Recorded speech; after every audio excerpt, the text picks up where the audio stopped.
Here we're rebuilding a SID race from 2010. It's a 26-inch fork. Pretty good condition.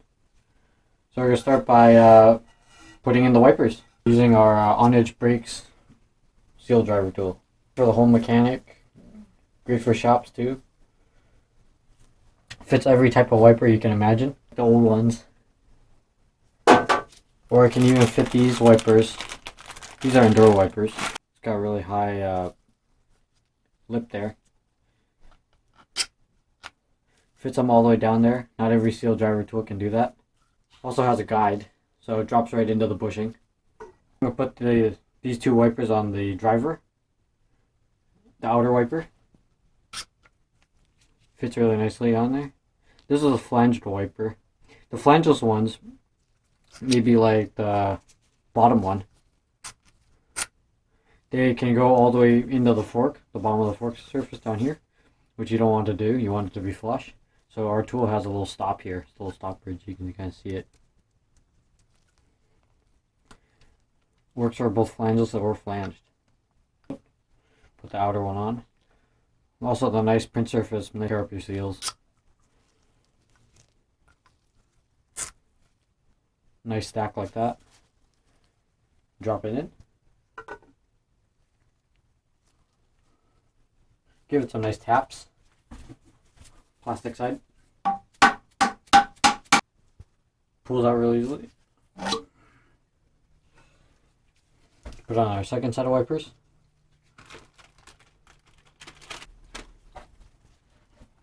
Outer wiper. Fits in real nice. Nice and seamless.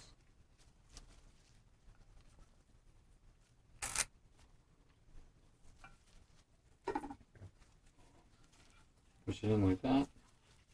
Seat it. Get a mallet. Remove it.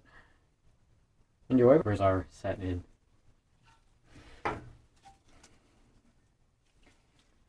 Lean it up.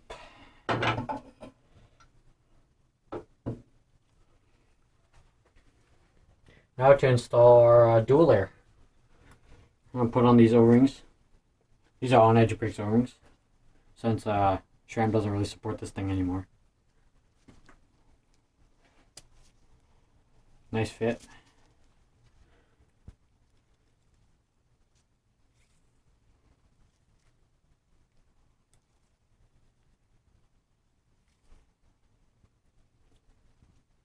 Our two spacers.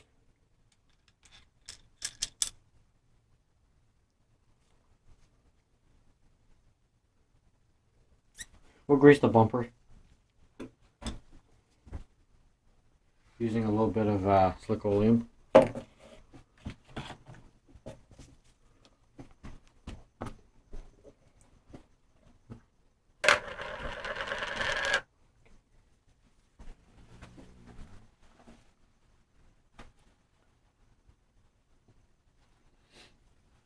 Grease the inside of the bumper. These two spacers on here, the fork travel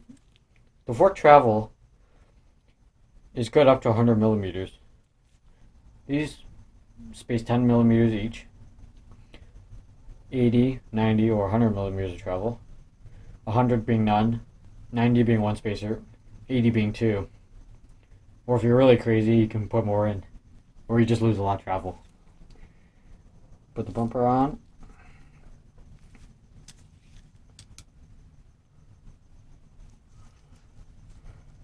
Looks like this.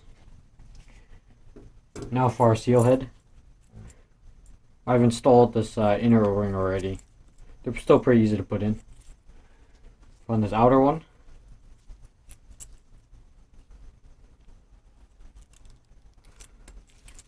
Grease the internal one.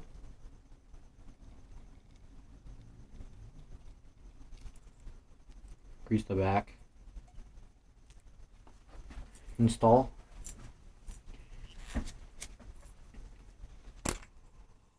Ooh, glides. Nice new seals. The old ones are cracked and falling apart.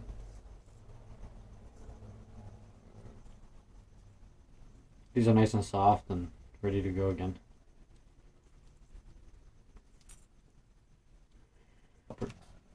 Now we're going to install the dual air assembly into the uppers. Grease everything.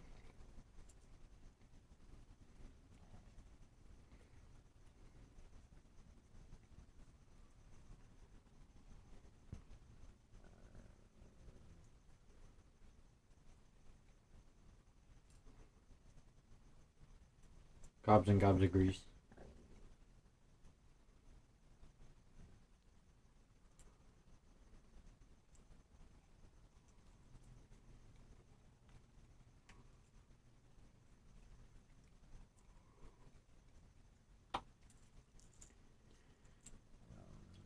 This fork doesn't have any oil in the air side, so you gotta make sure everything's well lubricated. It's pretty easy with this fork. Motion controls the damper side, non-label side, air side. Put this in. Nice new seal is really tight.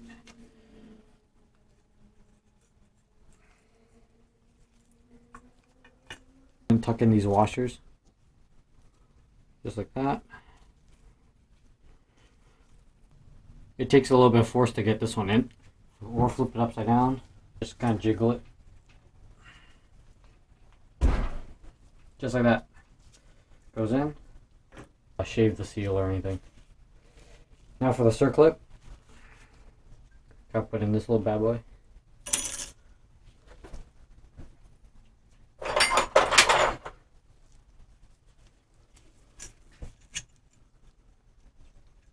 Circle pliers or snap ring pliers.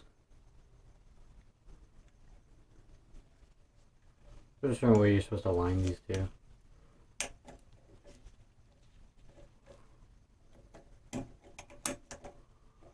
Make sure they're nice and seated, like that. Damper. So you got this nice steel head, O-rings are already installed. Nice fresh O-ring right here, nice fresh one in the inside. Gotta grease the inner one first. Just like that. Put it over your damper rod. This one went on easy. Put on your oil ring.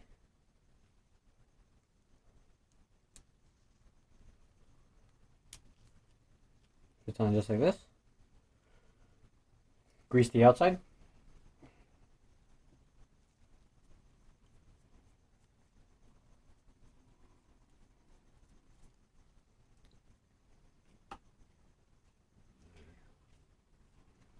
Put it into the motion control side. Just like that. Put in the seal head. Really easy. Use this tool to just press it in. And a snap ring.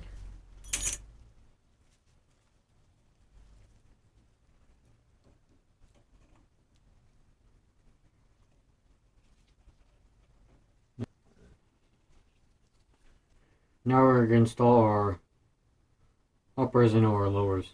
Grab our lowers. Grease the wipers, the liberal coating.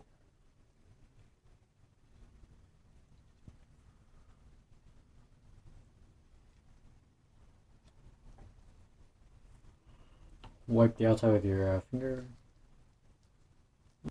Install your bumpers. Press your bumpers all the way down. Once they're lying flat on the bottom, put in your uppers.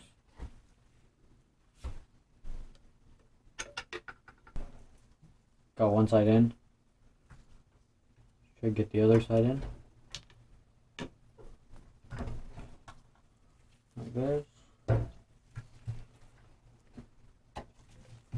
Now you gotta get past the second set, at least for this wiper skit. Oh, just like that.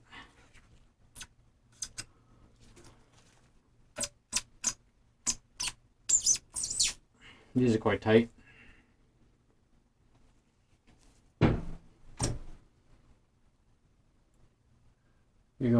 them up a little bit.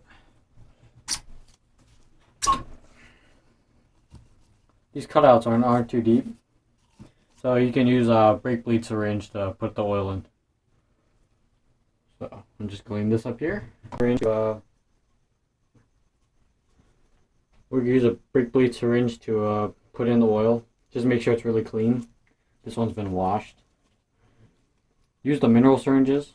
Nothing will happen to them. If you have dot, nothing will happen to those either. But I recommend mineral. Lowers use 15 weight, 5 in each leg. This fork does. For different iterations of your fork, check with the manufacturer. So 5 and 5, I'll just put 10 into this and divide it. Right about 10.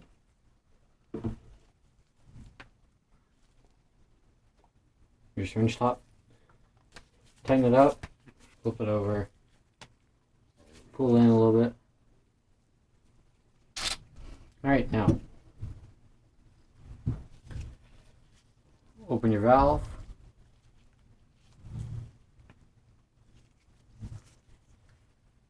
Put it in the hole down here. Like that. Don't miss. And then put in 5. That. Knock. Put in the other leg, and like this. Put in the rest of the fluid. Pull back once. That's all there is. Down the lowers.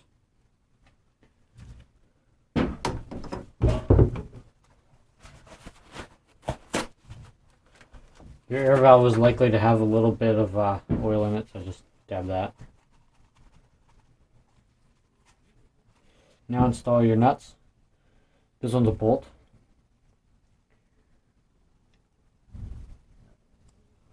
Could use a 5mm, I believe. Yeah, yep, 5mm. This has a crush washer on there too. Tight, it's aluminum. Much better.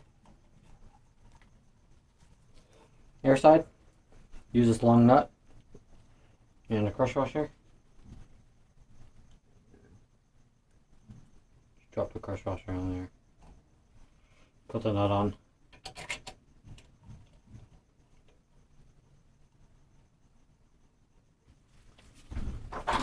Get a ratchet.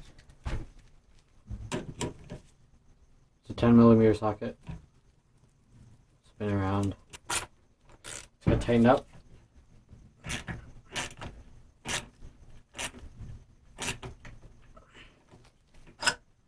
Just like that. You can put your air cap on for now. That's what your logo should look like. Nice and clean. Well put together. We don't like stuff falling apart. Now for the uppers. So pull back on it. We'll put the air cap back on. Since this just uses grease for this particular model, just get your cap with on-edge brakes O-ring. Put a little bit of grease on. Grease the threads a little bit. We're using these on-edge brake sockets. It uses a dual drive square, 19mm open end wrench, or a 3/4 open end wrench. 2-in-1. Really high quality. Because of the material, it won't chew up your caps. It's chamferless. Has very visible markings. Detents. And a super tough material. Really good tolerances too. You'll be able to see this here. Very little slop.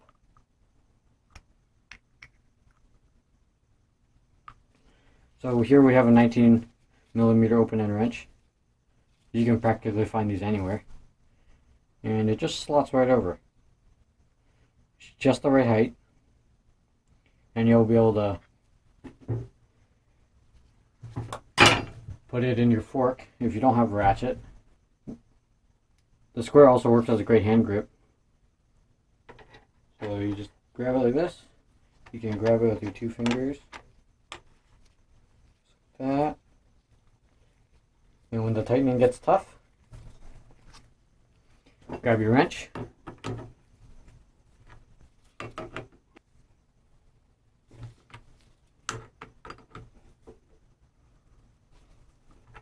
Our special design also allows you to have this wrench on, and it's sitting flush up against the socket, so it won't slip or come off. It's not floating.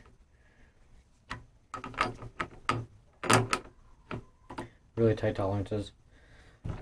Or you can put in one of these thumb drives with a really nice click. You can do it this way too.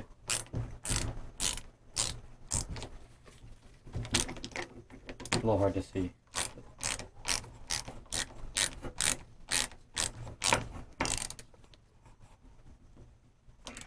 Nice and tight like that. Sits flush. And you can put your air cap back on. The material of the socket is 100% non-marring. If you're using a steel socket, you could chew up all the flats and the corners of your hex. Really not good. Looks ugly too. You end up with stuff that looks like this. All silver and mashed. We made a special socket for this one too. If any of you have this motion control damper, this came off of a Reba World Cup. It'll now be going into this fork because the rider wanted a remote lockout. We made a special socket for this too. Any normal chamferless sockets, because of the special design of this hex, can tear up this hex if you over tighten it. Our special socket won't, because it fits in each one of these curves. Old bit of technology, but if you still have it and you're still running it, just like this fork's still going to be used, it'll be a great addition to your toolbox. Now, damper. We don't really like this Rockshox stuff, so here comes the Maxima. It's Lubrisol fortified. It really doesn't matter, whatever you can find in your garage or even in your kitchen will work.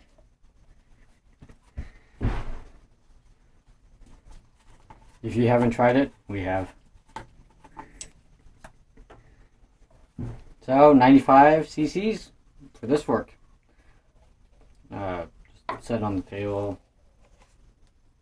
95 is like right near the top. Cap your oil.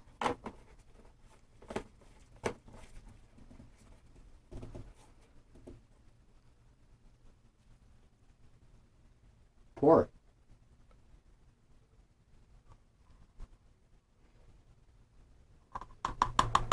Don't worry about the last drop. It really won't make a difference on this fork. At all. Yeah, there's still one more.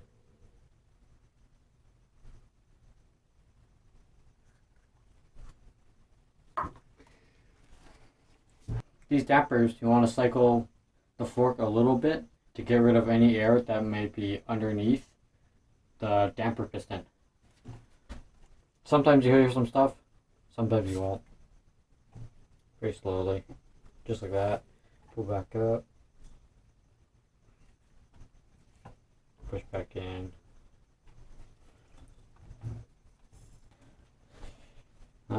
This one didn't hear it too much, so now we're going. Motion control time.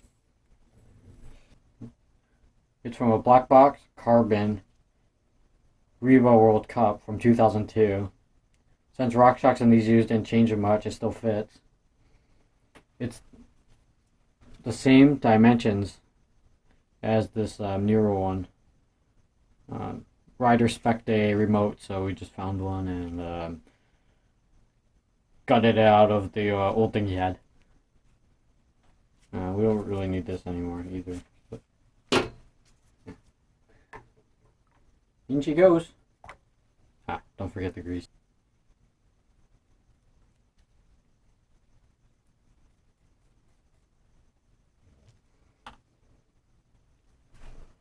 So check out this socket. it's got that weird pattern that this motion control uses. It's got these scallops or a socket that fits it properly. Just so you're not doing this. Grips too much. This is a socket that you really don't want to use. It can chew up all your flats. It's splined, and we recommend a true hex chamferless. This is a chamfer. That's steel. It'll chew up things. It's meant for automotive. If you're really careful, you can use it, but we recommend these sockets. They don't mar. They're chamferless, and they're just built to fit right. There's like no slop at all.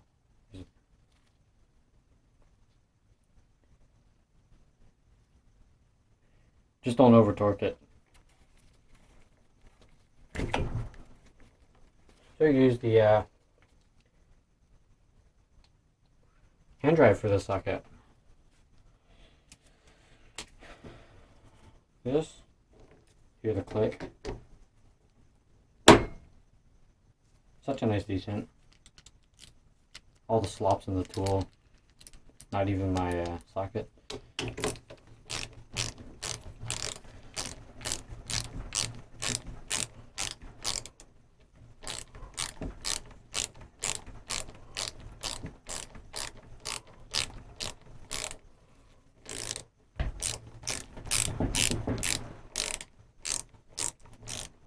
Make sure it's nice and tight. Click. Just like that.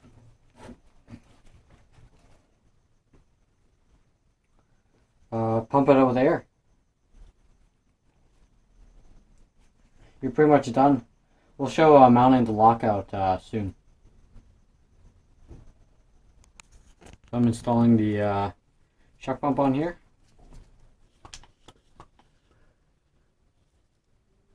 Oh, we're at 110 for the negative side too. Holding.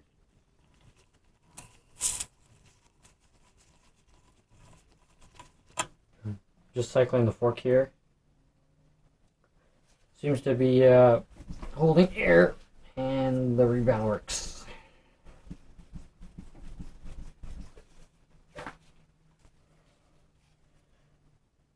Looks really nice. Just needs a little bit of a wipe down. Got our blue rings here. Just a really nice fork. Ready to go out on the trail again. Usually you put a spacer on top just for the top cap, so it's stem, spacer, and top cap. Or you can get one of these. You can get one of these really cool OEB titanium 2-in-1s. Mark your cut line.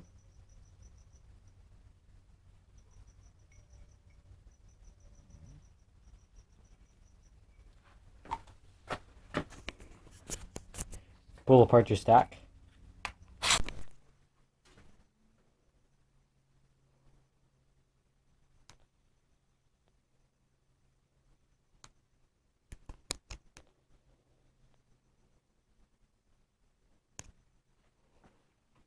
This is how we trim a steer tube. We don't use those saw guides.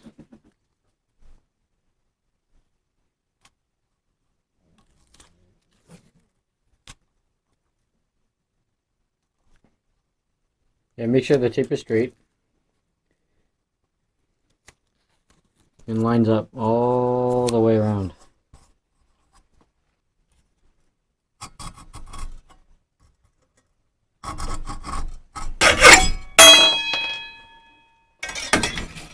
Smash that bell if you want notifications.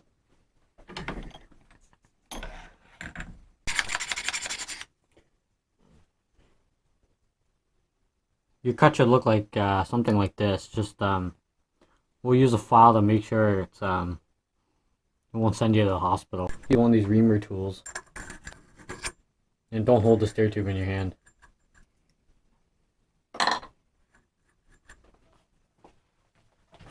Now a file for the outside.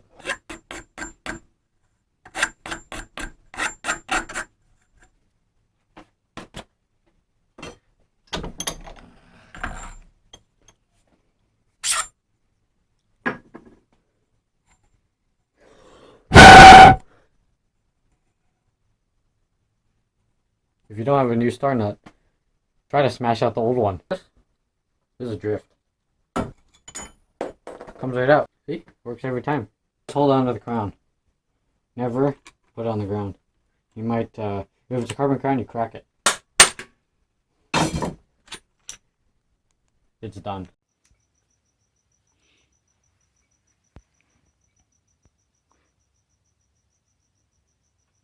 So I'm going to mount this remote lockout here.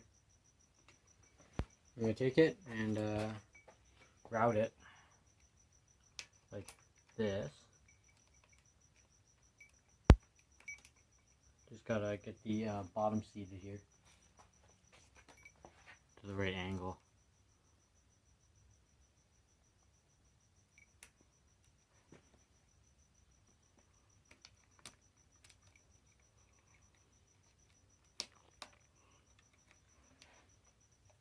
Tighten up this clamp here, just like that. Go pull on the spool. Gonna have to let that out too, a little bit. So,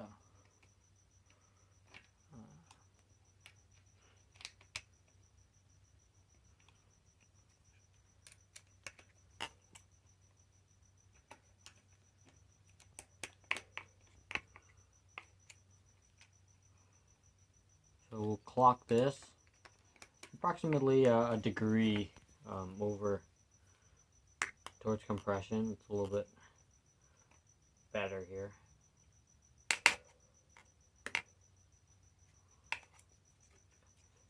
Install it. Pull out your lock wrench. Yes, it locks. Grab our little accessories here. Actually, your floodgate adjustment. This is all Reba equipment, so if your SID is just a turnkey, then it won't really matter at all. Put your little star cap dial on.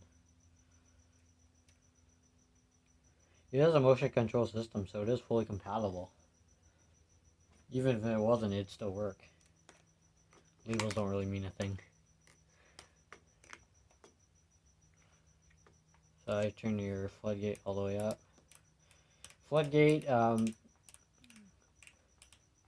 basically controls how much squish you get in your fork. It's a simple way to put it. And this fork is looking really nice. It's got the blue seals, the red on-edge brakes wiper. It's got a remote lockout. It's kitted. It's ready to go. It's clean. Just got to route the brake. It's got a post mount. So I got to remove this little adapter here. And it just looks really nice overall. Can't beat the looks of a SID.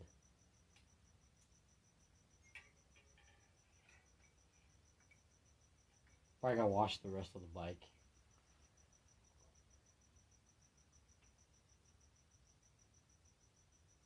Thanks for watching.